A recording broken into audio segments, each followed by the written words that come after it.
Hello, Mixtresses and Mixters. This is Mixtress Ray. You're watching Mixtress video, and I wanted you guys to see where I am to unbox Buffy the Vampire Slayer tarot deck. I'm at a cemetery. I figured this was the perfect setting. They actually had it at the bookstore in my small town, guys. So, it's looking like I'm not going to be able to cancel my pre-order from Amazon. So I'm going to have to return it when it gets to me. But for now, I'm going to do a quick and dirty. I don't have a tripod, but this little cove here seems like the right place, right? So we're going to see if I can even open this one-handed. It may not be happening. Hold on. Guys, this is bad. Come on, honey. There we go. I already took the plastic off because I didn't want to try to do that with one hand. Okay, hold on. Sorry, guys. This is awful. Okay. I just had to actually unbox it with you guys, right? So here's the guidebook. That is beautiful and well written, but I've heard that it is not super accurate to the actual cards. So that's unfortunate, but I will get more into that later. This is just part one, first impressions here. We've got a little ribbon to pull the cards out. Again, one hand. Sorry, you guys are having to watch me struggle.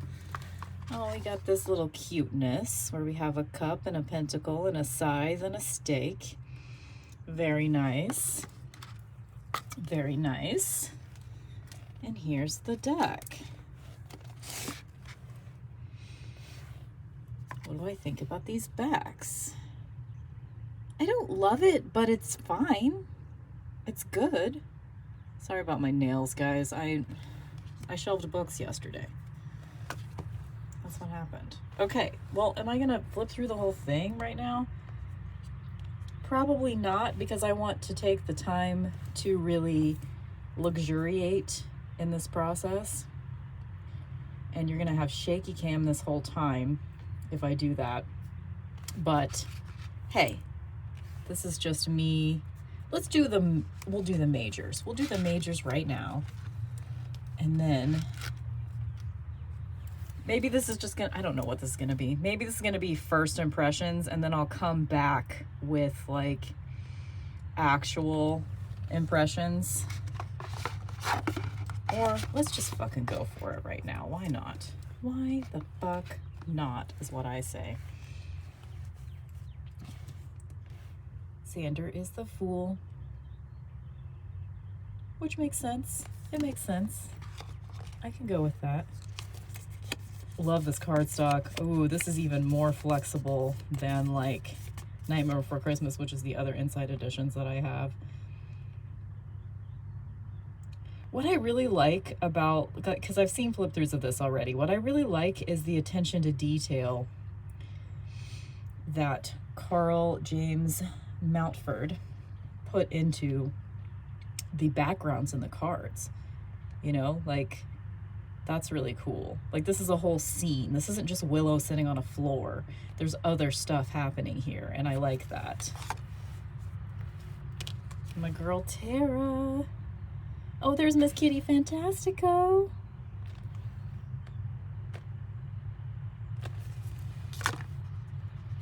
My girl Drew. How perfect is that she's the Empress? I think this was a very good choice. Because the reason for Buffy is, it's kind of supposed to be a feminist show. I don't think it actually is. Don't get me started. But it makes sense that Buffy would be the Emperor. The only thing is, I don't see Giles's minty mug. It could be on the top of this stack of books here to the left, but I don't see it. I might have to add it myself. Love Giles. Tara and Willow for the lovers. I'll take it. Cordelia as the Chariot. I love it. Dawn as Strength. I also love.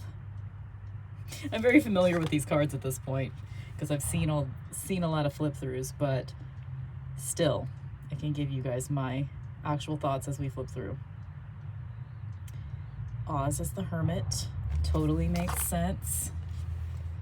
Not sure how I feel about, I mean, I get it, I think, because she didn't really have control over her fate, the first Slayer.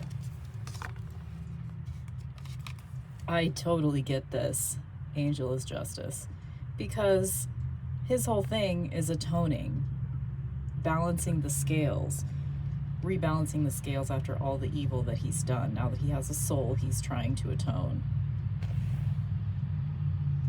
Look at that face. That broody face. Have like, okay, that was just some schmutz on the card. Yep. Spike is the Hanged Man. Like Julie said in her video, I'm not super into, I like that they kind of made his coat look like bat wings almost. Look at that. That's cool. And we've got the Kiss the Librarian mug, which I actually used my Kiss the Librarian mug today. It's Giles's mug though. But I get it that it's here with Spike because Spike's the only one we've seen drinking out of it. Oh, like Julie said, like this isn't really an art style that I would normally be into, but it's working. It's working with this deck. I don't really get how the gentlemen are deaf. I think the biggest flaw with this deck is that they were trying too hard to fit in every single character. Not every single character, but they were trying too hard to fit in as many characters as possible in this deck. And I think the deck suffers from that sometimes.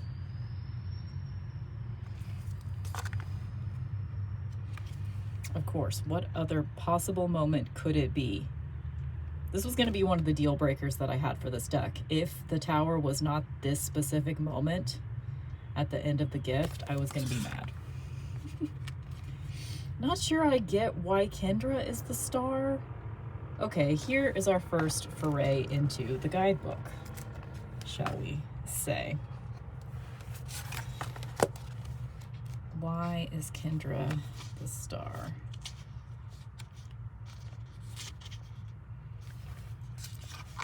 Does it say? Kendra, no last name, fully embraces her power and allows it to shine through in everything she does. How can you unleash your inner star?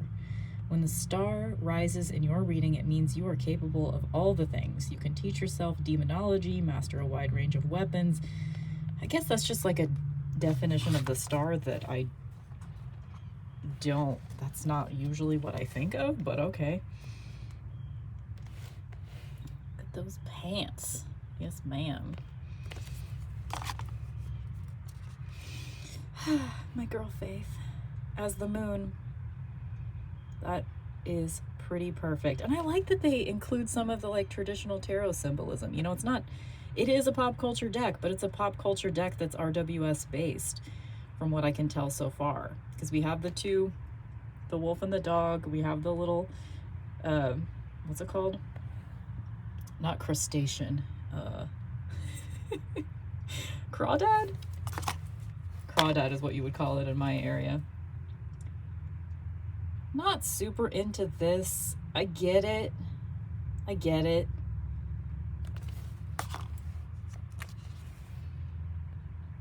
Yes. Anya can be judgment. Absolutely. And look at that. Oh, I didn't notice that before. Other little nods to the RWS. I like that. That's good. Okay, I have a question though. Can you see Anya's cash register? Yes, it is there. Okay, good. That is sweet.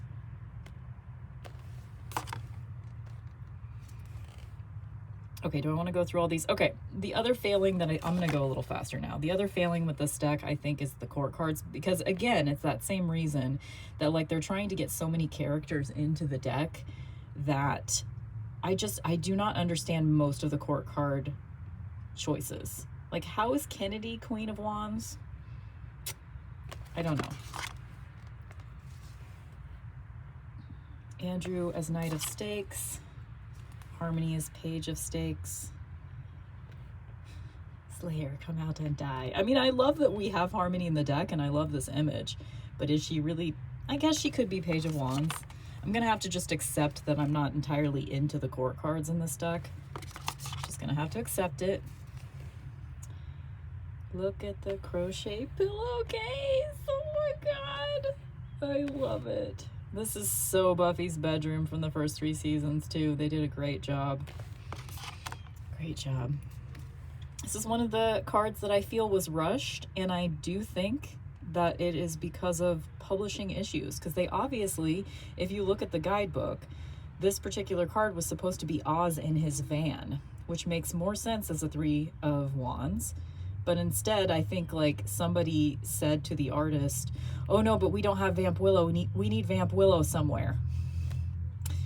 And I do think this looks like a rushed image, don't you think? Compared to the others. And look how impossibly long her fucking legs are. That's weird. Anyway.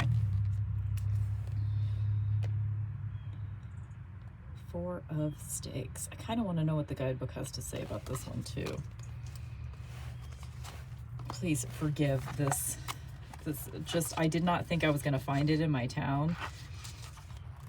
So, I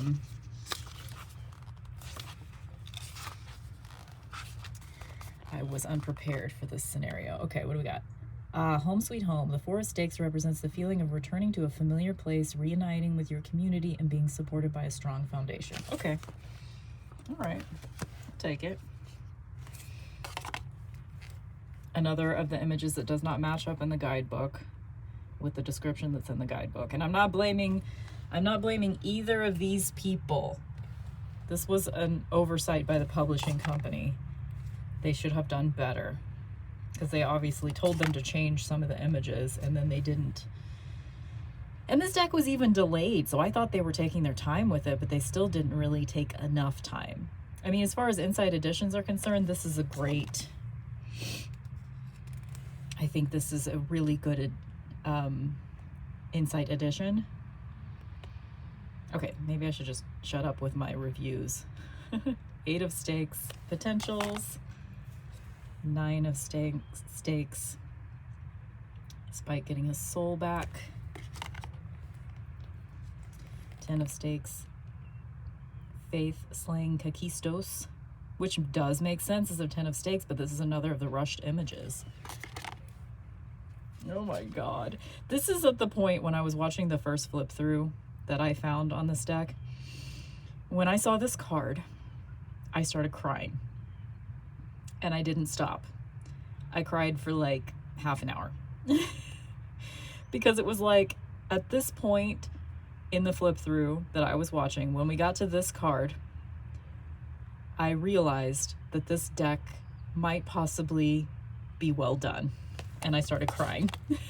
It wasn't just because of that card. It was just at that point, I was reserving judgment. I was trying not to get my hopes up. Halfrick is the Queen of Cups. I don't get that, but whatever. Another of my deal breakers was going to be if Spike was not the Knight of Cups, I was going to be mad. So, thank God he is. Clem is the Page of Cups with his kittens. I'll take it. I'll take it.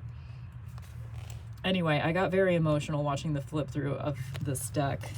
I guess it would have been like, I don't know, 2 weeks ago or so.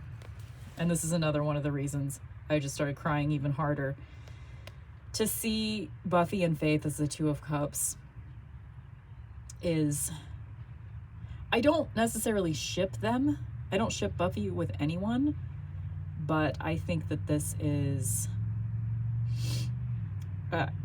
I just could not have even hoped. I wasn't even hoping that we would get something like this. I wanted Buffy and Faith to be on the Lovers card. But to see them in the 2 of Cups is also amazing. So glad it wasn't Buffy and Angel, which is what the guidebook suggests, because apparently that's what it originally was before it got changed at the last minute. I like this a lot. This makes sense.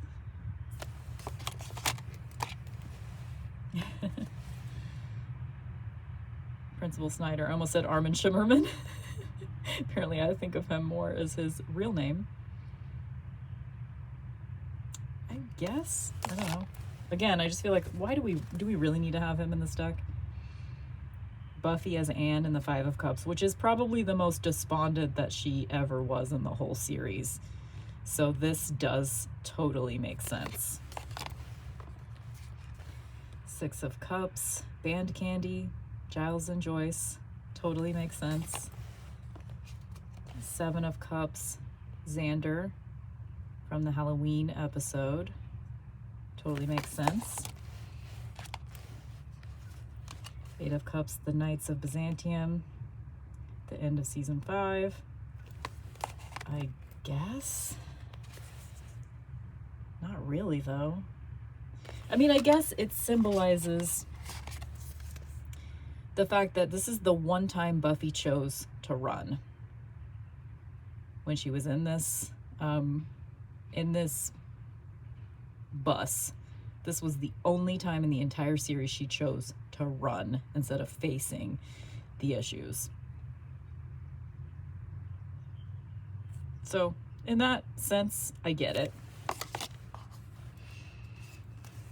Nine of Cups. That's the guy from Once More with Feeling. 10 of Cups. Willow turning everyone into a slayer. That does totally make sense. Again, like, I get why they wanted to include the mayor, but why? Why is he king of sides? So this would be King of Swords. He's King of Swords? No, he's not. Queen of Swords is Jenny Calendar. She wasn't that forthright. She doesn't know. King of Swords should have been Cordelia. Or Anya. Knight of Swords, Glory? I don't think so. But I'm glad to see her here, I guess. Again, I just need to accept the court cards for what they are. Amy from the very beginning of the series for Page of Swords. And there's a little rat. Oh, that's amazing. Oh my god.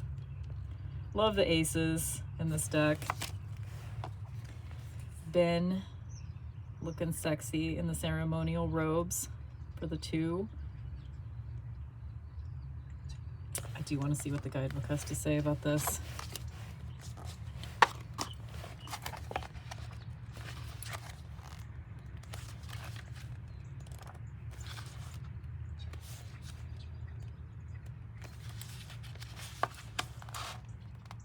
Important choices seem to be impossible choices, but when you are met with undeniable information like, for example, your mentor trying to kill your ex-girlfriend because she poses a threat to a secret organization. Oh, this is another one that doesn't match. Because this is suggesting that we're seeing Riley in this card, but it's not Riley, it's Ben. Okay, well, that sucks. I don't see the 2 of Swords as being like that sort of like between a rock and a hard place situation anyway. Oh my god, fucking heartbreaking. So that makes sense. Buffy bot recharging for the 4 of Swords. Okay. 5 of Swords. I get this. This is the moment where, like, Joyce is saying to Buffy at the end of season 2, like, you walk out that door, don't even think about coming back. I get it, because this is her moment of isolation.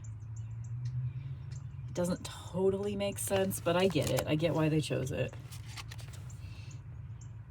6 of Swords. Oz? Transforming. Not sure I understand that. Again, maybe we could look at the guidebook for that one. Sorry guys, this is clunky.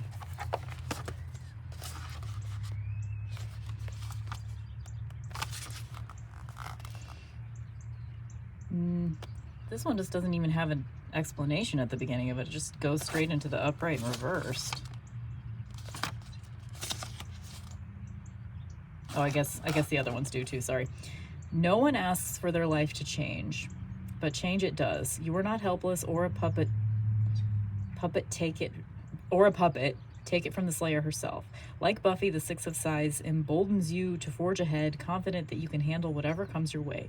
Don't resign yourself to being a victim, but take ownership over what's next and shift your perspective to view it as an opportunity. There's a reason why Oz locks himself away every full moon. Okay, so at first, this first part was making me think this is another of the changed images, but then it does mention Oz in the reversed. Okay. We've got Ethan Rain as the Seven of Sides. I'm guessing. That's got to be him, right? Because we've got the crates in the background from Band Candy.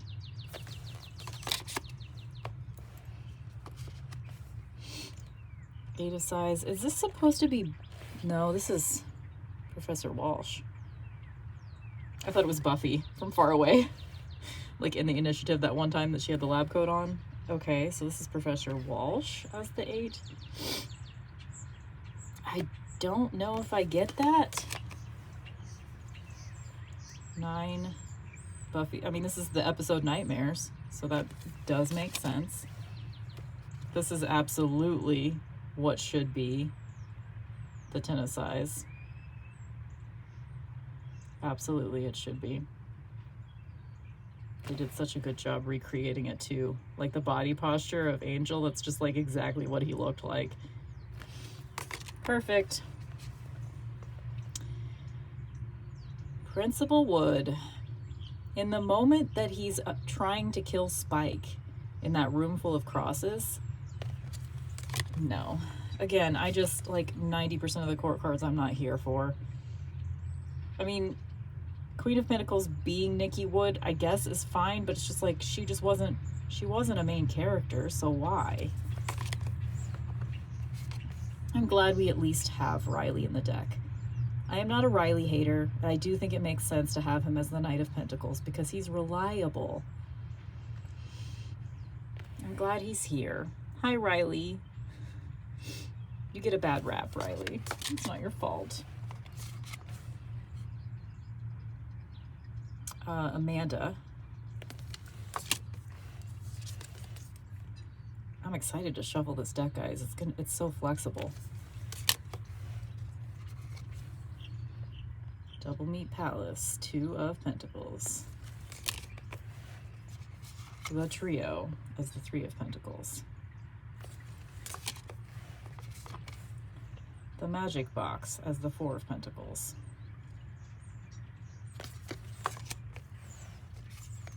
It doesn't really make sense because the Magic Box is not a very stable place. It's always getting destroyed.